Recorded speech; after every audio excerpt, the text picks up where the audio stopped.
राज्य के स्वास्थ्य मंत्री हरीश राव ने कहा है कि सरकार हैदराबाद में सार्वजनिक क्षेत्र में 6000 बिस्तरों वाले सुपर स्पेशलिटी अस्पतालों की सेवाएं उपलब्ध कराने के लिए कदम उठा रही है। मंत्री ने 200 बेड के आईसीयू, वेंटिलेटर और अन्य सुविधाओं के साथ 5 करोड़ रुपए की लागत से निम्स अस्पताल में एक बाल चिकित्सा और कार्डियोलॉजी इकाई का भी उद्घाटन किया। मंत्री के साथ एक अन्य मंत्री गंगुला कमलाकर, अस्पताल निदेशक मनोहर और rotary club of jubilee hills के सीएमडी वेंकट जस्ती भी थे। इस मौके पर मंत्री तलसानी ने कहा कि 5 करोड़ रुपए से बाल रोग एवं कार्डियोलॉजी यूनिट शुरू की गई है। कहा जा है कि नवजात शिशु की दिल की सर्जरी आसान होती है। निम्स లో చిల్డ్రన్ కార్డియాలజీ వార్డు, 200 పడకల ఐసీయూ, 125 వెంటిలేటర్లు, 5 ఎక్మో మెషిన్లు, 5 సిఆర్ఆర్టీ ఎక్విప్మెంట్ ను ఈ రోజు నిమ్స్ లో ప్రారంభించడం జరిగింది.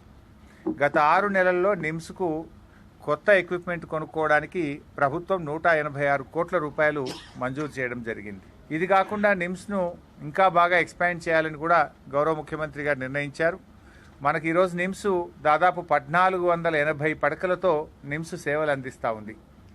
అయితే ఈ 1480 పడకలు కూడా సరిపోతలేవు కనుక మరో 2000 పడకల సూపర్ స్పెషాలిటీ ఆసుపత్రిని నిమ్స్కు అనుబంధంగా తీసుకురావాలని చెప్పి ముఖ్యమంత్రి గారు నిర్ణయించడం జరిగింది. మన పక్కనే ఉన్నటువంటి ఎర్రమంజిల్ కాలనీలో ఉండేటువంటి ల్యాండ్ మొత్తం కూడా దాన్ని నిమ్స్కు ట్రాన్స్ఫర్ చేస్తూ ప్రభుత్వం నిర్ణయం తీసుకుంది. సో ఆ 32 ఎకరాల్లో 2000 పడకల సూపర్ స్పెషాలిటీ ఆసుపత్రిని, ఈ 200 పడకల ఎంసీహెచ్ ఆసుపత్రిని కూడా ప్రభుత్వం తీసుకురాబోతా ఉంది. త్వరలోనే దీనికి అడ్మినిస్ట్రేటివ్ శాంక్షన్ కూడా ఇచ్చి దీన్ని కూడా ముందుకు తీసుకొని పోతాం. ఈ మధ్యనే గౌరవ ముఖ్యమంత్రి గారు హైదరాబాద్లో 4 సూపర్ స్పెషాలిటీ ఆసుపత్రులకు శంకుస్థాపన కూడా చేశారు. ఆ 4 సూపర్ స్పెషాలిటీ ఆసుపత్రుల్లో 4000 పడకలు, ఇక్కడ నిమ్స్లో 2000 పడకలు, అంటే మొత్తం హైదరాబాద్ నగరంలో 6000 పడకల సూపర్ స్పెషాలిటీ సేవలు ప్రభుత్వ రంగంలో ప్రజలకు అందుబాటులోకి ప్రభుత్వం తీసుకురాబోతా ఉంది. पीजीआर का मतलब कांग्रेस, कांग्रेस का मतलब पीजीआर। टीपीसीसी प्रमुख रेवंत रेड्डी ने कहा, पीजीआर की बेटी खैरताबाद के पार्षद विजया रेड्डी की बेटी है। रेवंत रेड्डी की मौजूदगी में कांग्रेस में शामिल हुई। इस मौके पर रेवंत ने कहा कि पीजीआर ऐसे नेता थे जो अंत तक सिर्फ मजदूरों के लिए लड़ते रहे। उनकी बेटी विजया रेड्डी कांग्रेस में शामिल होकर खुश है। पीजीआर ने कहा कि परिवार का कांग्रेस नेताओं के साथ एक अविभाज्य बंधन है। रेवंत ने कहा कि पीजीआर को पोषित करने वालों में से कई नेता बन गए हैं। उन्होंने कहा कि पीजीआर से लाखों लोगों ने बस्ती में घर बनाए हैं। पीजीआर की बेटी पार्षद विजया रेड्डी का कहना है कि वह खैरताबाद की जनता के कर्जदार है। पीजीआर ने खुद को एक बच्चे के रूप में आशीर्वाद दिया और उन लोगों को धन्यवाद दिया जिन्होंने उन्हें आगे बढ़ाया। उन्होंने कहा कि कांग्रेस में शामिल होना जल्दबाजी में लिया गया फैसला नहीं था। उन्होंने कहा कि वह पदों के लिए कांग्रेस में शामिल नहीं हुए। पीजीआर अंटे कांग्रेस, कांग्रेस अंटेने पीजीआर, पीजीआर अंटेने బస్తీలలో ఉన్న పేదోళ్లకు దేవుడు, బస్తీలలో ఉన్న పేదలకు అన్న, పేదలకు పెద్దన్న. ఇయాల ఈ జంట నగరాలలో వెలిసిన ఎన్నో బస్తీలు ఇయాల నగరాలుగా మారినాయి. రాజ్భవన్ ఎదురుగుండే మక్తా నుంచి మొదలు పెడితే ఇయాల ఖైరతాబాద్, అంబర్పేట్, ముషీరాబాద్, జూబ్లీ హిల్స్, షేర్లింగంపల్లి, కుక్కట్పల్లి, కంటోన్మెంట్, మల్కాజ్గిరి, కుత్బుల్లాపూర్ వరకు ఉన్న నియోజకవర్గాలలో ఆనాడు ఒకే ఒక్క నియోజకవర్గం ఖైరతాబాద్ అసెంబ్లీ నియోజకవర్గం.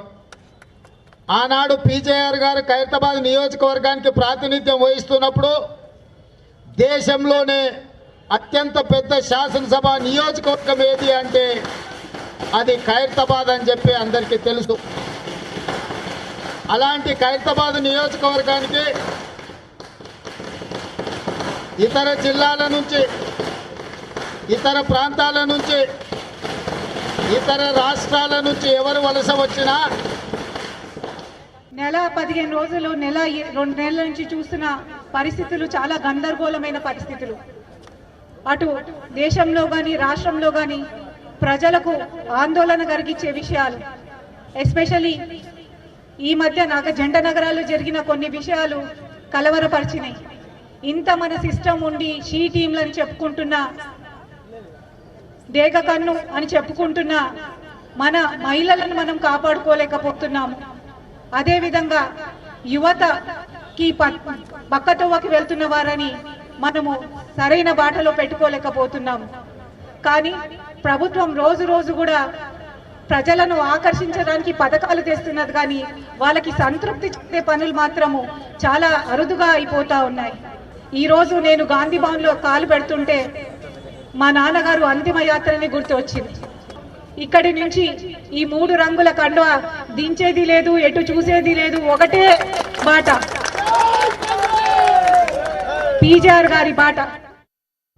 बंजारा हिल्स में टीआरएस पार्टी कार्यालय के भूमि आवंटन पर तेलंगाना उच्च न्यायालय ने टीआरएस को नोटिस जारी किया है। हैदराबाद के बंजारा हिल्स में एनबीटी नगर में टीआरएस पार्टी कार्यालय को भूमि आवंटन को लेकर जनहित याचिका दायर की गई थी। मुख्य पीठ का तर्क है कि याचिकाकर्ता की ओर से दलीलें सुनने के बाद मुख्य पीठ ने टीआरएस पार्टी अध्यक्ष महासचिव सीएस हैदराबाद कलेक्टर को नोटिस जारी किया। प्रमुख सचिव राजस्व को भी नोटिस जारी किया गया है। हाईकोर्ट ने निर्देश दिया कि 4 सप्ताह के भीतर स्पष्टीकरण दिया जाए। सीएम केसीआर मंत्री श्रीनिवास गौड़ ने कहा कि खेलों का विकास बहुत जरूरी है। राज्य ओलंपिक संघ के तत्वावधान में एलबी स्टेडियम में ओलंपिक दिवस रन 2022 का 36वां संस्करण आयोजित किया गया। कार्यक्रम के मुख्य अतिथि मंत्री थे।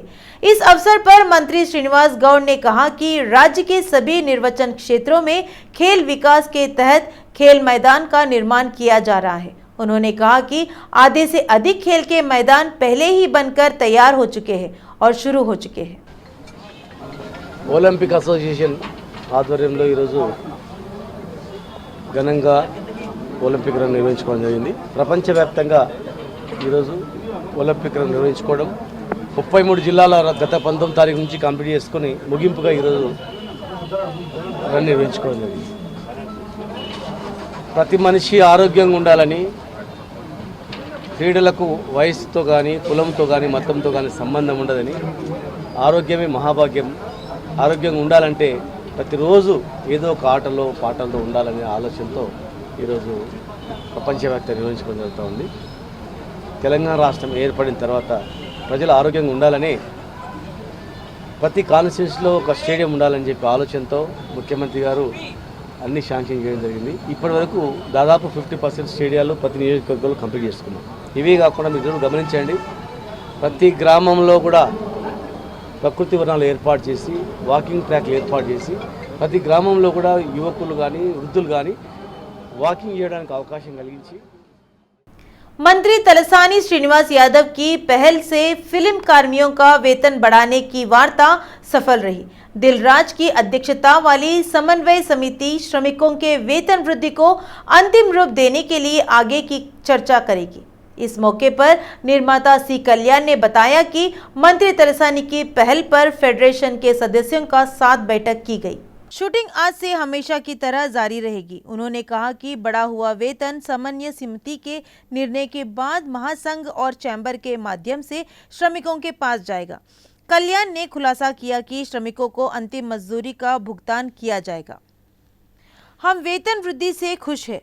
फिल्म उद्योग कर्मचारी संघ के अध्यक्ष वल्लभनेनी अनिल ने कहा कि कर्तव्य नीतियों के लिए एक समिति का गठन किया गया है। उन्होंने कहा कि वह आज से ड्यूटी में शामिल होंगे। राज्य के कई हिस्सों में एक साथ छापेमारी करने वाली एनआईए ने हाईकोर्ट के वकील शिल्पा और देवेंद्र को गिरफ्तार किया है। एनआईए अधिकारी 3 साल पहले नर्सिंग की छात्रा राधा के लापता होने के मामले की जांच कर रहे हैं। राधा की मां ने पुलिस थाने में शिकायत दर्ज कराई थी। उन्होंने कहा कि उनकी बेटी का अपहरण किया गया है। उसने आरोप लगाया कि माओवादी सहयोगी चैतन्य महिला संघ के नेताओं ने अपहरण कर लिया है और उन्हें माओवादी पार्टी में शामिल होने के लिए मजबूर किया गया। शिल्पा और देवेंद्र पर माओवादियों का हिस्सा होने का आरोप लगाया गया था, जबकि विशाखापट्टनम में राधा के लापता होने का मामला दर्ज किया गया था। मामला राष्ट्रीय जांच एजेंसी को सौंप दिया गया था। विशाखापट्टनम में दर्ज हुई एफआईआर मामला दर्ज करने वाले एनआईए के आधार पर नए सिरे से जांच की। अधिकारियों ने उप्पल चिल्कानगर में शिल्पा के आवास की तलाशी ली और उसे गिरफ्तार कर लिया। वहीं मेडचल जिले के मेडपल्ली पर्वतापुरम में एक अन्य वकील देवेंद्र के आवास की भी तलाशी ली गई और उसे हिरासत में ले लिया गया। वहीं मेडचल जिले के मेडपल्ली पर्वतापुरम में एक अन्य वकील देवेंद्र के आवास की भी तलाशी ली गई और उसे हिरासत में ले लिया गया। गिरफ्तार किए गए दोनों वकीलों से माधापुर स्थित उनके कार्यालय में पूछताछ की गई। విశాఖపట్నంలో కేసు బుక్ అయి 4 సంవత్సరాలైంది. కానీ ఈ కేసు ఎందుకు పెట్టిర్రు ఏం పెట్టిర్రు అనేది లోకల్ పోలీసులు చేయలేదు. ఎన్ఐకి అప్పచెప్పి కావాల్సిన ఈమె మీద మాట్లాడే స్వేచ్ఛ కూడా లేకున్న పరిస్థితి చేస్తున్నారు ఇక్కడ తెలంగాణలో. అయితే దీంట్లో భాగంగానే ఎన్ఐ వాళ్ళు ఈరోజు కేసు పెట్టడం జరిగిందని చెప్పి మొన్న రీసెంట్లీ రావడం జరిగింది. ఇది ఎన్ఐ వాళ్ళు ఒక ప్రెస్ నోట్ అనేది రిలీజ్ చేశారు.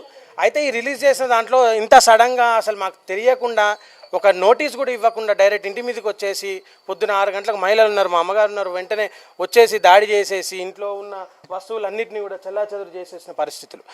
కాబట్టి ఏంటంటే మిత్రులారా, అసలుకి ఈ కుట్ర కేసులు ఇప్పుడు ఆమె చేసేది కూడా హైకోర్టు అడ్వకేట్గా వర్క్ చేస్తుంది. మాట్లాడే అక్కడ ఎవరైతే ఏదైనా సమస్యలు ఉన్నాయో వాళ్ళ పట్ల ఆమె కొట్లాడుతుంది. ప్రస్తుతం ఎస్సీ బీసీ మైనార్టీల కోసం ఆమె ఇప్పుడు కొట్లాడుతున్న పరిస్థితులు. కానీ అన్నీ వదిలేసి ఉన్న వారిపై కూడా ఇలా కేసులు పెట్టి మానసికంగా ఇబ్బంది పెట్టి వాళ్ళని ఇలా చేయడం అనేది చాలా మట్టుకు మేము దీన్ని తీవ్రంగా ఖండిస్తున్నాం. మార్నింగ్ వచ్చిండ్రు వాళ్ళు ఇల్లంతా చూసుకున్నారు, ఏం దొరకలేదు. ఇప్పుడు నేను అనేది ఏంటంటే ఏం దొరకనప్పుడు ఎందుకు తీసుకెళ్తున్నారు అదే విషయం వాళ్ళని కూడా అడిగిన. ఏం లేదు, నీ కొడుకుని పంపించేస్తాము అన్నట్టు మాట్లాడింది. అది మీరే అడగాలి, మీడియా వాళ్ళే అడగాలి. అంటే ఎక్కడికి తీసుకుపోతారని చెప్పారు మీకు?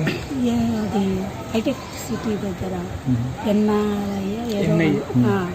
అక్కడ తీసుకెళ్తామని అన్నారు. మీరు అడగలేమ్మా ఏం లేదు ఎందుకు తీసుకుపోతున్నారు?